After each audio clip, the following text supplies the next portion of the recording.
Friends, ఇప్పుడే అందిన వార్త. మేడారంలో తొక్కేసలాట పరిస్థితి విషమం, భారీ సంఖ్యలో భక్తులు అంటూ వార్తలు అయితే వస్తుంది అండి. ఇందులో చాలా మంది పరిస్థితి విషమంగా ఉంది. దీనికి సంబంధించి వివరాలు అయితే వీడియో రూపంలో తెలుస్తున్నాం. ముందుగా వీడియోస్ ఉన్న ప్రతి ఒక్కరు కూడా లైక్ చేయండి, అందరికి కూడా ఇన్ఫర్మేషన్ తెలుస్తుంది.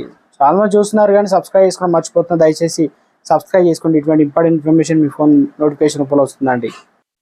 దేశంలోనే అత్యంత వైభవంగా జరిగే గిరిజన పండుగ మేడారం జాతరలో అపశృతి చోటు చేసుకుంది. వనదేవతల సమ్మక్క సారలమ్మ దర్శించుకునే క్యూ లైన్లో భక్తుల్లో ఒక్కసారిగా గందరగోళం ఏర్పడి తొక్కిసలాట జరిగింది. ఈ ఘటనలో 10 మందికి తీవ్ర గాయాలు, ఇద్దరు పరిస్థితి అయితే విషమంగా ఉంది. ఫ్రెండ్స్, ఇక్కడ చూసుకోవచ్చండి, చాలా మంది భక్తులు రావడంతో మొత్తానికి తొక్కిసలాట జరిగింది.